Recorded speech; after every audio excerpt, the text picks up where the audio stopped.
चाहे सही समझता हूं या गलत समझता हूं, मैं ये मानता हूं कि दिल्ली हाई कोर्ट में मुट्ठी भर ईमानदार जजेस हैं जो पूरी तरीके से ईमानदार कहे जा सकते हैं। उसमें से मैं जस्टिस वर्मा को भी एक मानता था, और मेरी बहुत फजीयत हुई है पिछले 2-3 दिन में, क्योंकि हमारे लॉयर्स में डिस्कशन होते थे ना, मैं इनको ईमानदार जज बोलता था।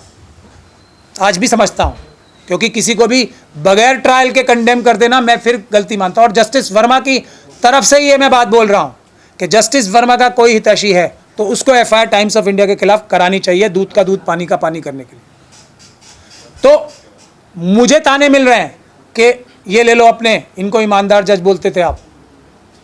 तो मेरा ये कहना है कि अगर ऐसे ईमानदार जजेस भी हो सकते हैं, अगर ये इसकी बात में रत्ती भर भी सच्चाई है, तो आप सब लोग, देश के सारे लोग अंदाज़ा लगा सकते हैं कि मेरा जैसा व्यक्ति अगर किसी को ईमानदार समझ रहा था और उसके बारे में इतना सा भी सच्चाई है इस बात में, तो बाकी सब जजेस क्या कर रहे होंगे, क्या नहीं कर रहे होंगे।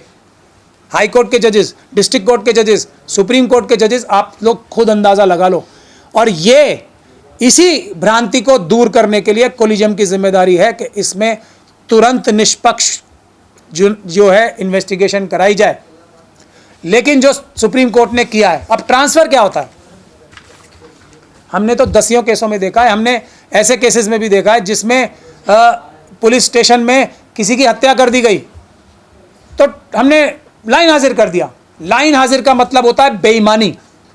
मैं साफ साफ तौर पे बोल रहा हूँ, लाइन हाजिर का मतलब होता है जो सुपीरियर ऑफिशियल्स हैं सरकारी महकमे के, पुलिस ऑफिशियल्स, वो डायरेक्टली उस अफसर को बचाने के लिए काम कर रहे हैं। ट्रांसफ़र का मतलब सिर्फ और सिर्फ एक होता है, क्योंकि जज की ड्यूटी, चाहे देश के सुदूर कोनों में भी कुछ लोग, हमारे विद्वान लोग ये भी बोल रहे हैं कि इलाहाबाद हाई कोर्ट में नहीं करना चाहिए था ट्रांसफ़र, उन्हें मिजोरम हाई कोर्ट में करना चाहिए था, अरुणाचल हाई कोर्ट में करना चाहिए था, ये भी विद्वान लोग बोल रहे हैं। कुछ पता नहीं कैसे विद्वान लोग हैं ये। क्या अरुणाचल में संविधान के हिसाब से न्याय करना आवश्यक नहीं है? वहाँ क्या कम स्टैंडर्ड है हाई कोर्ट के जज का? क्या उसका कोई अलग क्राइटेरिया होता है? मुझे शर्म आती है ऐसी सोच पे भी, मुझे सच में शर्म आती है ऐसी सोच पे। तुरंत प्रभाव से कम वर्क तो विड्रॉ होना चाहिए। पहला काम एफआईआर का होता है, और कोई तरीका नहीं है इन्वेस्टिगेशन के अलावा, कोई तरीका नहीं है ना जस्टिस वर्मा को दोषी ठहराने का, ना उन्हें क्लीन चिट देने का, ना उन्हें इनोसेंट ठहराने का, कोई तरीका नहीं।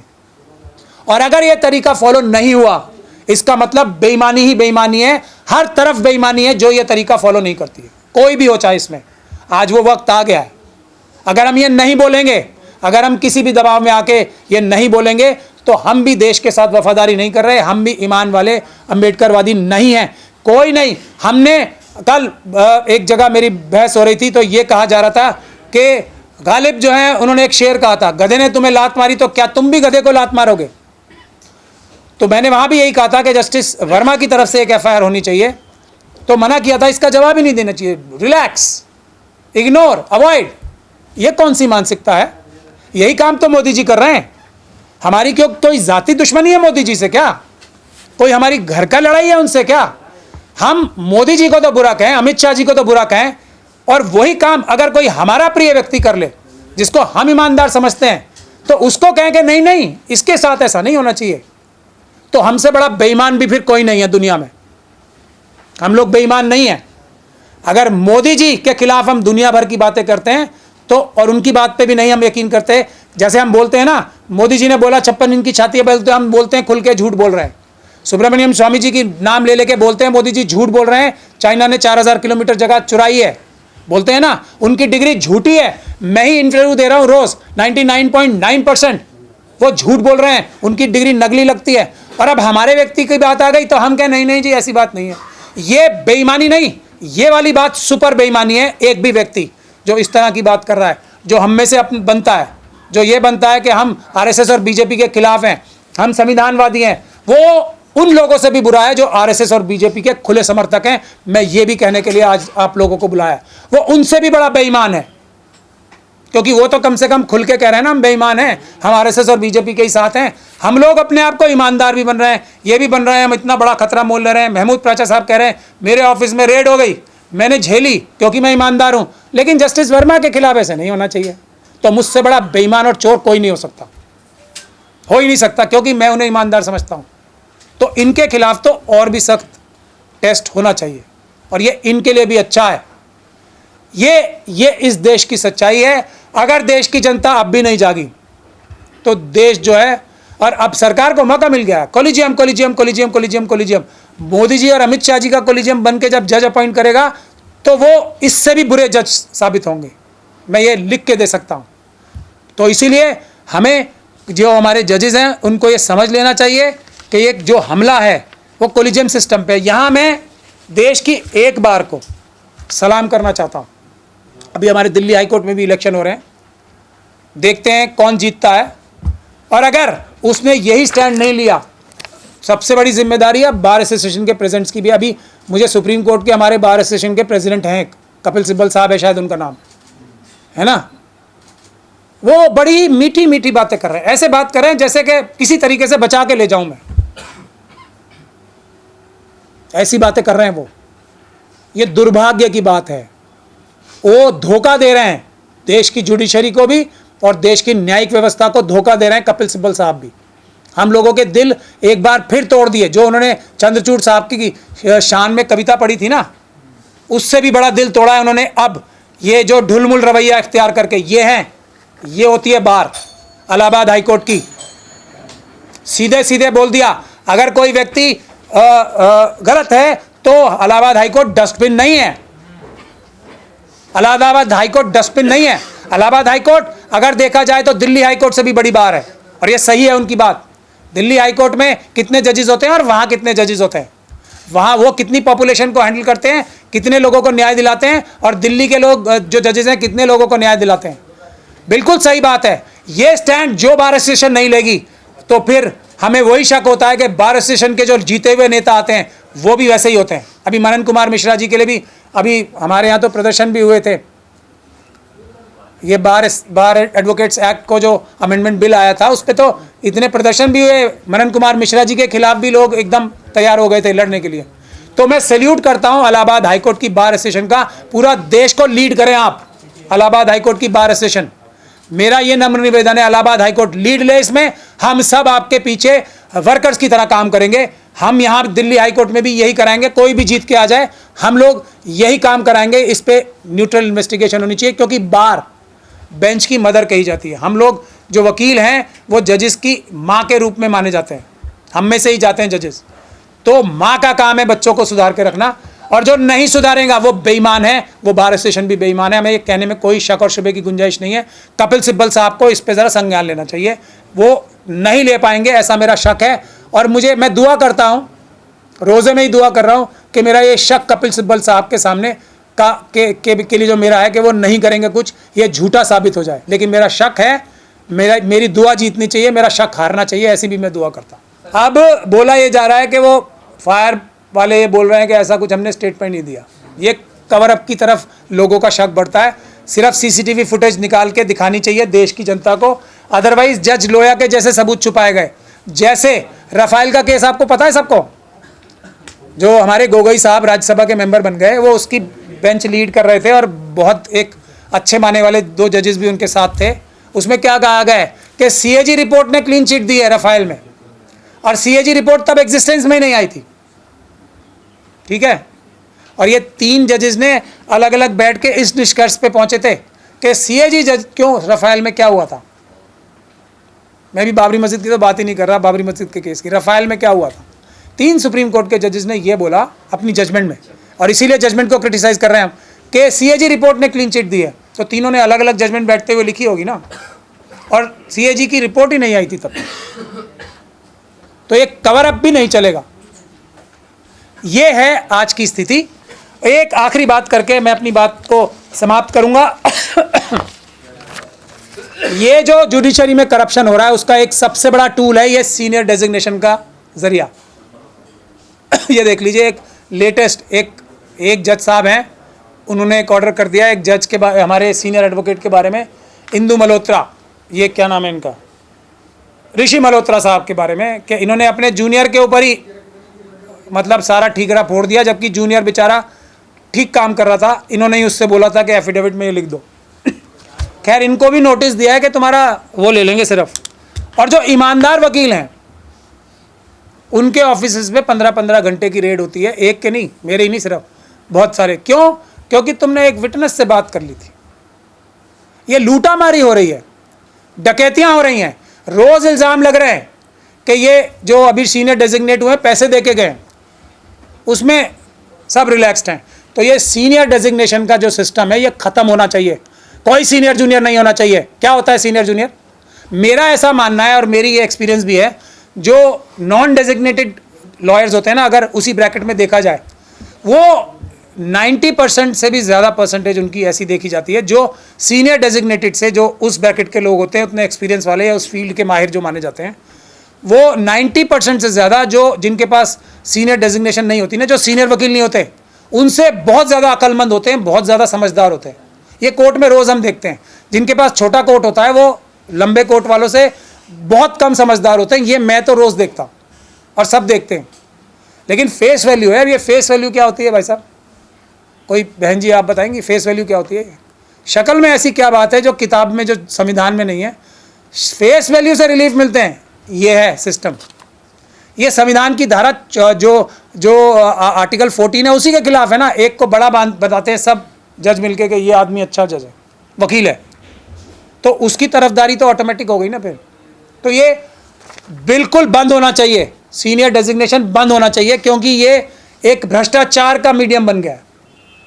ये भूल जाइए जो डेजिग्नेट होता था पुराने टाइम में, कोई सिस्टम था इनविटेशन से या जिससे भी, इनविटेशन से भी नहीं होना चाहिए। ये सिस्टम ही गलत है। वकील वकील सब बराबर, देश के नागरिक नागरिक सब बराबर। मुझे बस यही कहना था। बहुत बहुत धन्यवाद आप लोगों का। अब आप कोई भी सवाल पूछना चाहें इस बारे में तो पूछ सकते हैं। कोलिजियम के खिलाफ रहते हैं, आज इतनी मोहब्बत कैसे उमड़ रही है? देखिए, मैं कभी भी कोलिजियम के खिलाफ नहीं हूँ। क्यों? उसकी वजह है। उसकी वजह यह है कि हमारे पास सिर्फ 2 ऑप्शन है, और मैं इलेक्शन कमीशन की अपॉइंटमेंट का ही एग्जांपल देके बताता हूँ। एक सिस्टम ये है जिसमें सत्ता पक्ष का एक व्यक्ति होगा, विपक्ष का एक व्यक्ति होगा और एक चीफ जस्टिस होगा, जिसको शायद थोड़ा बहुत न्यूट्रल मान सकते हैं। एक ऐसा सिस्टम है। और दूसरा ऐसा सिस्टम है कि 2 व्यक्ति सत्ता पक्ष के होंगे और एक विपक्ष का होगा।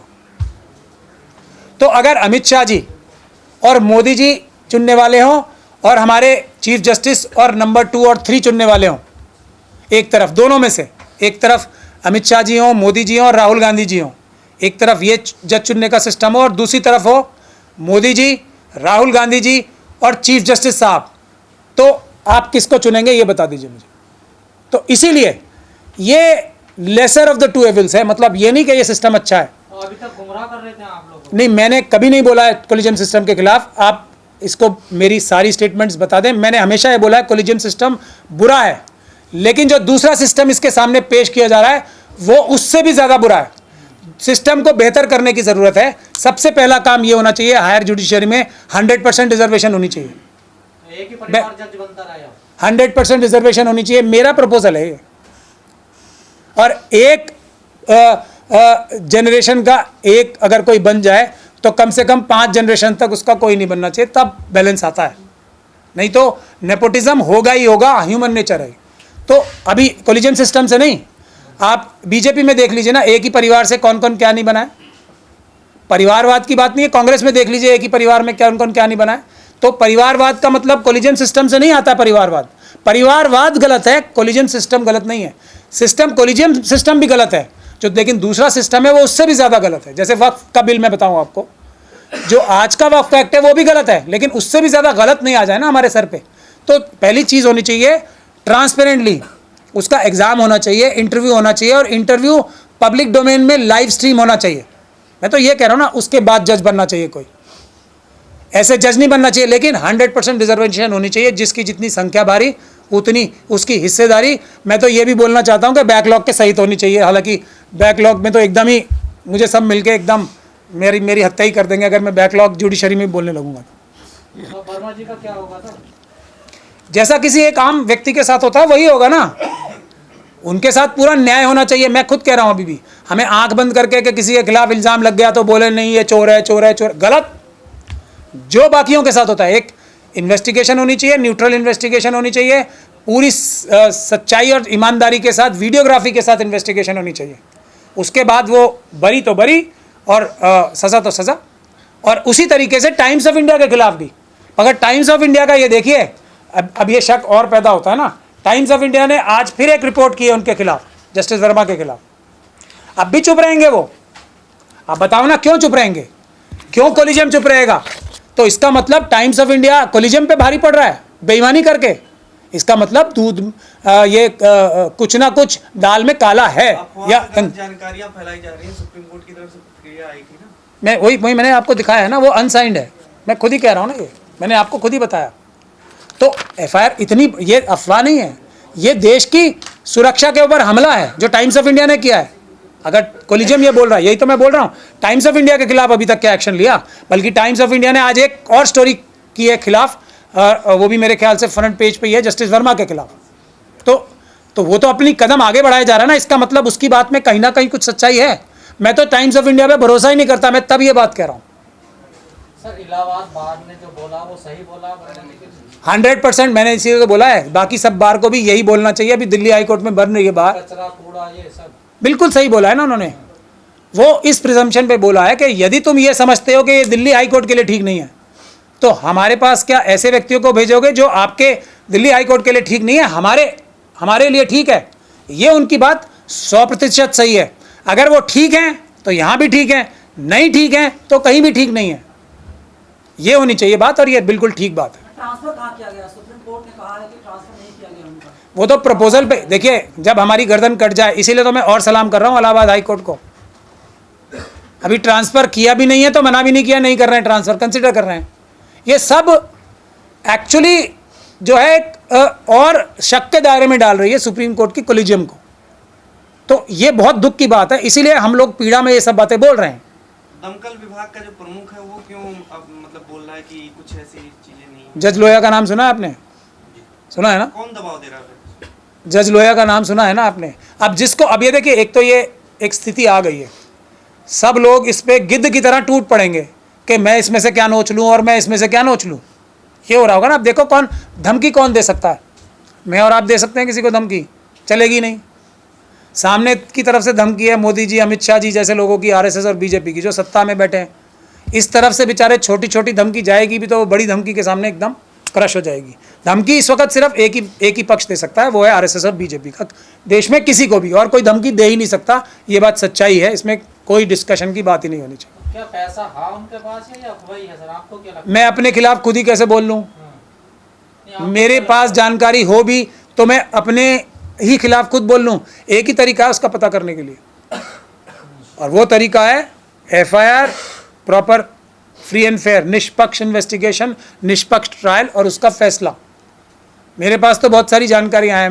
मैं ही वो बन जाऊँ मोदी जी कि हमने बोल दिया तो 56 इंच की छाती है, 56 इंच की छाती है? नहीं, एक सीबीआई की एफआईआर में भी वो फ्रंट पेज पे आज टाइम्स ऑफ इंडिया ने छापा है। मैं यही कह रहा हूँ ना। तो टाइम्स ऑफ इंडिया अगर वो वाली खबर, इसीलिए मतलब शक और बढ़ रहा है ना, इसीलिए कोलिजियम सिस्टम को एक भी क्षण गवाए। ये छुट्टी है, आज सैटरडे है, आज हम घर में चाय पियेंगे, नहीं, आज के आज ही कुछ फैसला करना चाहिए।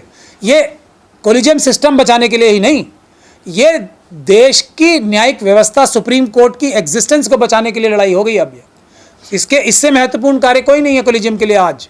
और कोलिजियम सिस्टम के ऊपर ये सबसे बड़ा हमला है। अभी पब्लिक एकदम खिलाफ हो रही है सुप्रीम कोर्ट के। यही मौका देख के जो जयराम रमेश जी जैसे लोग भी कूद चुके हैं मैदान में, आरएसएस और बीजेपी के साथ मिलकर कोलिजियम सिस्टम को समाप्त भी किया जा सकता है। और ऐसा सिस्टम आ सकता है जिसमें मोदी जी और अमित शाह जी जज बनाएंगे फिर बैठ के। और वो फिर कैसे बनेंगे? जो मेरे ख्याल से अगले दिन राज्यसभा की सबको मिलेगी रिटायर होते ही, और सबको ही बीजेपी की टिकटें भी मिलेंगी। जैसे अभी भी मिल रही है, फिर क्या दिक्कत है? अगर वो नहीं, फिर तो एकदम रूल बन जाएगा ना, आप ये करो और ये मिल जाएगा आपको। फिर तो मतलब बिल्कुल फ्री हैंड हो जाएगा। चुन के साध्वी प्रज्ञान सिंह ठाकुर को चीफ जस्टिस बना देंगे सुप्रीम कोर्ट का। ऐसा भी हो सकता है, फिर तो कुछ भी हो सकता है। सर, जजों की जो टिप्पणियां आ रही है इलाहाबाद हाई कोर्ट से, जैसे वो उस पे बलात्कार को लेकर के, कैसे देखते हैं? देखिए वो इस वक्त महत्वपूर्ण मेरी नज़र में तो नहीं है। ऐसा तो रोज़ हो रहा है सब जगह, मनुवादी मानसिकता हमारे जुडिशरी में। क्योंकि देखिए परसेंटेज भी तो देखिए ना, जैसी बात बोलेंगे तो क्या ये शोभा देगा देश के? जब मानसिकता तो नहीं बदल सकती ना, कहीं भी बैठ जाओ आप। वो बहुत डिसिप्लिन लोग होते हैं जो अपनी पैदाइशी मानसिकता को चेंज कर पाते हैं, वो बहुत डिसिप्लिन लोग होते हैं। वैसे बहुत कम है, वैसे बहुत कम लोग होते हैं। ये मिश्रा जी एक इनसे पहले थे, वो भी कह रहे मोरनी के आंसू वो सब प्रेग्नेंट हो जाती है। मैं यही तो कह रहा हूँ ना, ये अब जब बचपन से जिस माहौल में आप पैदा हुए हो उसको बदलने के लिए बहुत बड़ा डिसिप्लिन और बहुत बड़ा वो चाहिए होता है, बहुत रिजॉल्व चाहिए होता है। वो बहुत कम लोगों में होता है। वो रेयर बाबा साहब जैसे लोग होते हैं कि इतनी मुश्किलों के बावजूद भी हर कठिनाई को पार करके वो जीत की तरफ बढ़े, ऐसा होता है। न्यायपालिका राम भरोसे चल रही है क्या? सब ऐसे ही परसेंटेज देख लो ना कि किस संख्या में कौन है, किस वर्ण व्यवस्था के किस हिस्से से कितने लोग कहाँ पर हैं। वही सच्चाई और ईमानदारी का सबसे बड़ा पैमाना तो वही है ना। SC ST मुस्लिम सिख क्रिश्चियन बौद्ध और OBC होंगे तो 90% तो ईमानदारी ही होगी। फिर भी आप कोलिज्म का सपोर्ट कर रहे हैं। 10% फिर भी कर रहा हूँ, क्योंकि उसके बाद तो एक भी नहीं आएगा ना, उसके बाद नहीं आएगा कोई भी। उसके बाद तो यादव साहब जैसे ही जज आएंगे, वो भी ढूंढ के। कोई ललई यादव जी जैसे तो नज़र भी नहीं आने देंगे, उनको पास में भी नहीं पटकने देंगे। यादव साहब, ऐसे वाले यादव साहब माइक्रोस्कोप से ढूंढ के लाए जाएंगे। बहुत सारे हैं, जैसे उदित राज जी हैं, वैसे वैसे ढूंढ के लाए जाएंगे कि तुम्हारा एक ही काम है, दुनिया में तुम्हें कोई और नहीं मिला, मायावती जी के खिलाफ बोलना है तुम्हें, जरा ये होगा फिर।